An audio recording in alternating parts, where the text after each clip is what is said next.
dan kita iriskan di posisi sekarang tentu berbeda akan Ya. aspek permainan tersebut. Terkhusus dengan Spanyol, mereka di posisi sekarang lebih progresif, lebih cepat untuk mengarahkan bola ke depan jika ada ruang-ruang yang muncul. Jadi ini PR yang penting bagi Argentina juga, bagaimana meresponnya secara identitas. Tentu Argentina pun harus bermain lebih shifting. Shifting itu artinya lebih compact. Seandainya bola Oke, jadi harus tampil seperti apa? Kita ke Bung Wesley. Dua-duanya untuk membaca kekuatan masing-masing lawan. Seperti apa untuk kemudian bisa menambal kekurangan dari masing-masing? Bung Wesley. Ya, saya berharap tidak ada kehati-hatian yang berlebihan dari kedua kubu karena final, Mbak. Tidak ada pelatih yang ingin gagal di final. Mungkin kasarnya nih, joke-nya tidak ada pelatih yang mau mengulangi kesalahan Thomas Tuchel ketika Inggris menghadapi Argentina. Jadi pasti ada kehati-hatian. Memang kita berharap kedua tim bermain dengan DNA-nya mereka, bermain dengan kualitas terbaik mereka, dan Spanyol mungkin akan berharap meraih gelar juara keduanya dengan cara mereka yang sudah stabil sejak awal di grup H, dan hanya Belgia yang sanggup membobol mereka hingga sampai final ini. Kemudian Argentina pasti punya mimpi mengikuti jejak Italia dan Brazil sebagai negara yang bisa juara Piala Dunia back to back. Dan di Piala Dunia ini kita disuguhkan pertarungan antara juara Eropa 2024 Spanyol dan juara Copa America Argentina 2024, dan kita juga melihat bagaimana mazhab sepak bola itu terus bergerak. Jadi kita sama-sama menunggu. Saya berharap sih Scaloni memainkan formasi terbaik mereka. Kemudian Spanyol juga, sebenarnya saya berharap sayap-sayap Spanyol ini bermain lebih agresif ketika di Euro. Saya nggak tahu, Bung Tommy lihat apakah sayap-sayap Spanyol ini tidak seagresif di Piala Eropa karena banyak masuknya dibandingkan melebarnya ya. Oke. Bung Tommy, ditambahkan, kita mau bicara dari sejarah pertemuan keduanya ya. Dari 14 pertemuan, Spanyol 6 menang, Argentina 6 menang, imbang 2. Ya, ternyata kekuatannya cukup berimbang begitu. Bagaimana kalau Anda membacanya? Mereka terakhir bertemu di laga persahabatan ya pada tahun 2018. Ya, in this moment memang tadi menyambung dari Bung Wesley juga pertanyaan sesuai dengan Mbak juga. Perubahan permainan terjadi terkhusus terhadap Spanyol. Nah, di Euro kemarin mereka memang betul-betul memanfaatkan kelebaran, dan di posisi sekarang sayap mereka sedikit menahan, atau lebih tepatnya bahasa teknisnya adalah permainan positional play. Jadi lebih bermain bergerak dengan tujuan memberikan panggung ataupun ruang terhadap rekan-rekannya. Dan jika kita bicara track sejarah di masa lalu dan kita iriskan di posisi sekarang, tentu berbeda akan aspek permainan tersebut. Terkhusus dengan Spanyol, mereka di posisi sekarang lebih progresif, lebih cepat untuk mengarahkan bola ke depan jika ada ruang-ruang yang muncul. Jadi ini PR yang penting bagi Argentina juga, bagaimana meresponnya secara identitas. Tentu Argentina pun harus bermain lebih shifting. Shifting itu artinya lebih compact. Seandainya bola diarahkan ke tepi kelebaran sebelah kanan, misalnya ada Lamine Yamal, atau flank sebelah kiri Baina dan lain sebagainya, pergerakan tanpa bola yang dimiliki Argentina, bloknya harus sama-sama, harus secara unit bergerak ke area tersebut. Nah, untuk posisinya Spanyol juga menghadapi Belgia menjadi turning point-nya, mereka mengalami kebobolan. Di media sosial ataupun di jagat media-media mainstream, tak banyak yang meng-highlight bagaimana kelemahan yang dimiliki Spanyol di sektor pertahanannya. Bagaimana caranya bisa menciptakan sebuah gol. Nah, kalau kita lihat Argentina sendiri, ini mungkin bisa menjadi antitesa bagi sektor pertahanan dimiliki oleh Spanyol. Apa itu? Kaitan bola-bola udara, bola-bola crossing untuk mengkonversikan menjadi sebuah gol. Saat menghadapi Belgia, Spanyol kebobolan dari situasi bola crossing, bola udara. Kita tahu Argentina, Mbak, beberapa laga menghadapi Cape Verde dan lain sebagainya, banyak contoh, Enzo Fernandez, Lautaro Martinez, dan lain sebagainya bisa memanfaatkan situasi tersebut. Dikala lawan-lawan di area pertahanan memiliki postur yang lebih tinggi. Bahkan saat menghadapi Inggris kemarin menjadi sebuah highlight, Bung. Tingginya 185, 190, 678 pemain, tapi kalah dengan Lautaro Martinez yang tingginya 172, 174. Nah, ini kan artinya kita bicara positioning. Ya. Hitung-hitungannya nggak selamanya postur tinggi, pemain yang posturnya lebih rendah gagal untuk bisa mengkonversi hal tersebut. Seperti itu, Mbak. Oke, Bung Wesley, kita berbicara jika ya, what if? Jika terjadi perpanjangan waktu bahkan sampai adu penalti, siapa yang lebih diuntungkan? Semoga ya, semoga 90 menit supaya nggak kelamaan kita begadang ya. Saya tuh khawatirnya bahan bakar Argentina ini sudah terkuras dari pertandingan sejak 32 besar. Sangat menyita fisik dan stamina mereka. Jadi kalau ini bisa dibenahi oleh tim pelatih fisik dalam proses recovery, harusnya bisa. Ya, harusnya bisa dan tidak banyak kegiatan-kegiatan mengganggu. Mungkin kita bisa mulai dari nol lagi nih. Gitu. Tapi kalau adu perpanjangan waktu, yang punya pengalaman kan Argentina di Piala Dunia ini.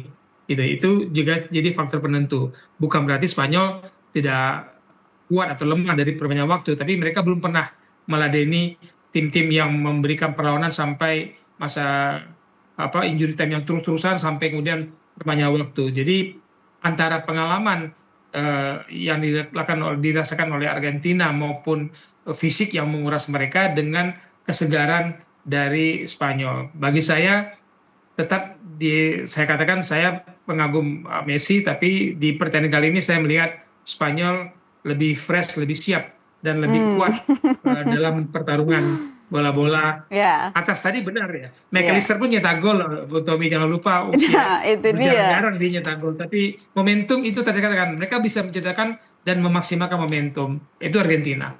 Oke. Bung Tommy, ditambahkan jika terjadi perpanjangan waktu bahkan sampai adu penalti, seperti apa Anda melihatnya? Karena Spanyol kan punya catatan penalti yang bersih ya lewat Oyarzabal. Salah satu aktor jika kita bahas what if tadi sampai tendangan adu penalti adalah sosok penjaga gawang Argentina, Emiliano Martinez. Dengan segudang pengalamannya Mbak, dengan segala macam cara cywar yang ia lakukan terhadap penendang yang melakukan tendangan ke gawangnya, itu salah satu faktor yang membedakan. Tak semua penjaga gawang memiliki akan hal tersebut. Sehingga ya jika ditanya kalau sampai tendangan adu penalti, saya mengarah ke posisinya Argentina karena salah satu faktornya ada sosok penjaga gawang Emiliano Martinez. Tetapi secara hitung-hitungan ya kita berharap lah ya untuk di posisi final ini partai yang betul-betul seru yang bisa diselesaikan lah setidaknya sampai 90 menit laga dengan penampilan-penampilan yang betul-betul luar biasa. Tadi Bung Wesley sudah menyenggol sayap dari Spanyol lebih agresif ya. Di malam inilah kita lihat Bung Wesley, Lamine Yamal dan lain sebagainya lebih bermain agresif semoga. Tetapi untuk Argentina sendiri tentu mereka harus berhati-hati bagaimana merapatkan posisi karena kebiasaan di turnamen Piala Dunia ini rata-rata ball possession yang dimiliki Argentina itu 61-62% per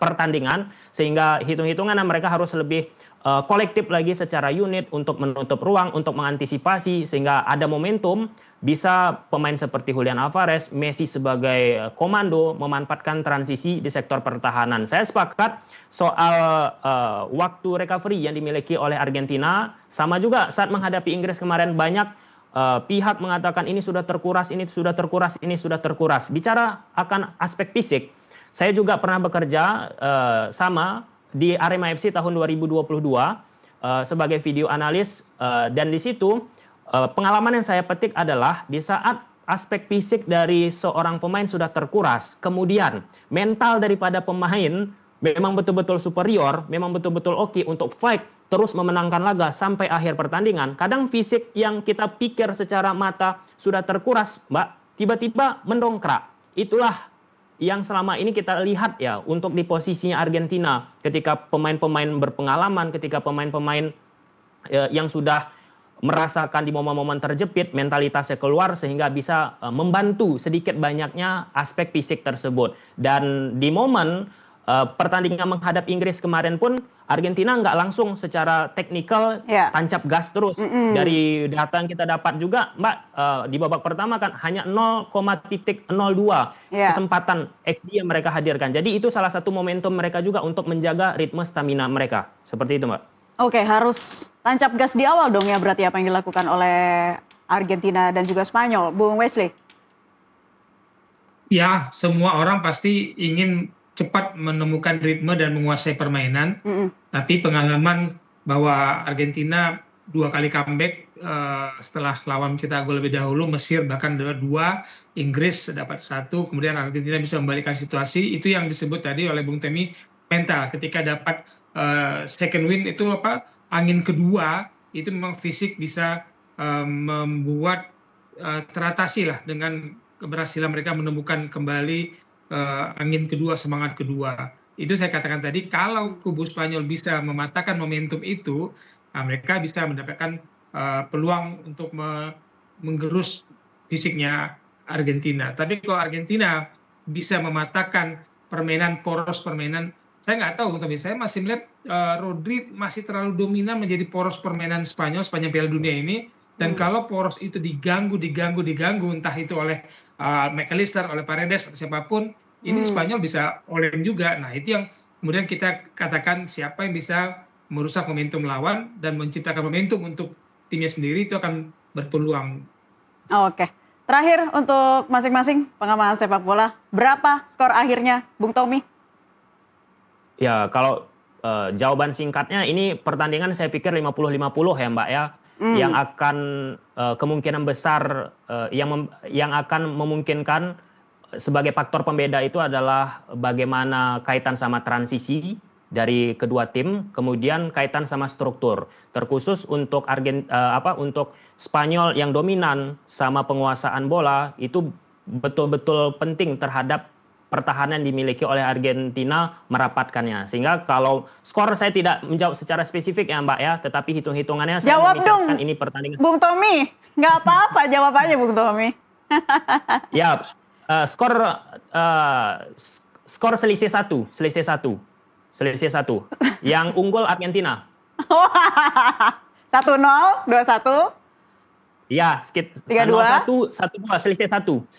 Pokoknya selisih 1 ya. Oke deh, ya. Bung Wesley berapa skornya? Dari semua pertanyaan kita diskusi tadi, yang paling susah pertanyaan ini Mbak Nela. Ya, emang iya, memang betul itu.